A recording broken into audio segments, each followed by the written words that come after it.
જગદીશ લુખી. જગદીશભાઈ 193 વર્ષે જમનાબાને વિદાય આપવામાં આવી, અનોખી વિદાય આપવામાં આવી, શું કહેશો? કહેવાનું તો કાંઈ નથી. બા ખૂબ સરસ જીવી ગયા અને રાષ્ટ્ર પ્રેરણાના અમારી અંદર જે એનું ચિંતન હતું એ અમે નાનું નાનું આ રાષ્ટ્ર માટે કંઈક ને કંઈક ઉપયોગમાં આવે એવા પ્રયત્નો કરીએ છીએ.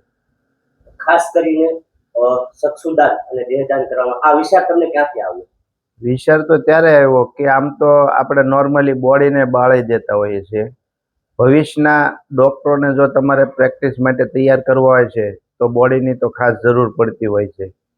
તો રાષ્ટ્ર માટે કંઈક ને કંઈક યોગદાન આપશું ત્યારે જ રાષ્ટ્ર બનશે ને.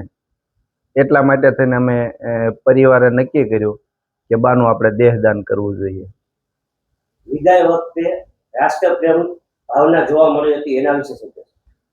વિદાય વખતે રાષ્ટ્ર ભાવના ખાસ તો એટલે હતી કે આપણે 15મી ઓગસ્ટ આવતી હતી, 11 તારીખે બાનું ડેથ થયું, તો ત્યારે આપણે હર ઘર તિરંગાનો કોન્સેપ્ટ ચાલુ હતો અને એમ પણ બાની પહેલેથી થોડીક રાષ્ટ્ર પ્રત્યેની ભાવના ખૂબ જ હતી બાને.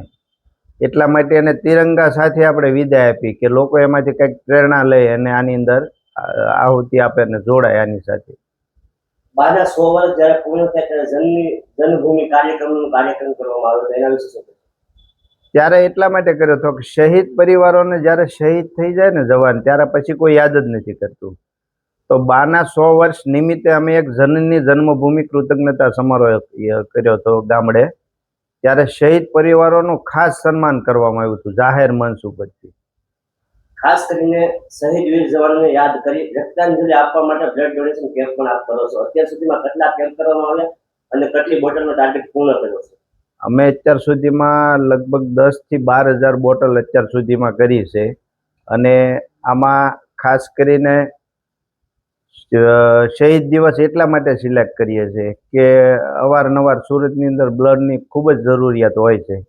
તો એક જાગૃત નાગરિક તરીકે આપણે કંઈક ને કંઈક કરવું જોઈએ આ રાષ્ટ્ર માટે, એટલા માટે કરીએ છીએ. નીલમાધવ ડાયમંડ પરિવાર અને લુખી પરિવાર દ્વારા લોકોને શું સંદેશ આપશો? લોકોને એ જ સંદેશ આપવાનો છે કે ભાઈ આ સમાજ માટે, રાષ્ટ્ર માટે જો આપણે કંઈક ને કંઈક જાગૃતતા નહીં લાવીએ તો કાલ સવારે પછી ધીમે ધીમે કરતાં બધું લુપ્ત થઈ જશે.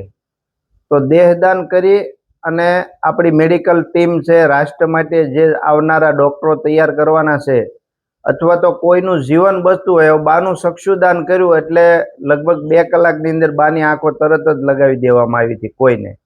તો એ બા આજે 50 વર્ષ સુધી હજી કોઈની આંખોમાં જોતા રહે છે. તો લોકો જગદીશ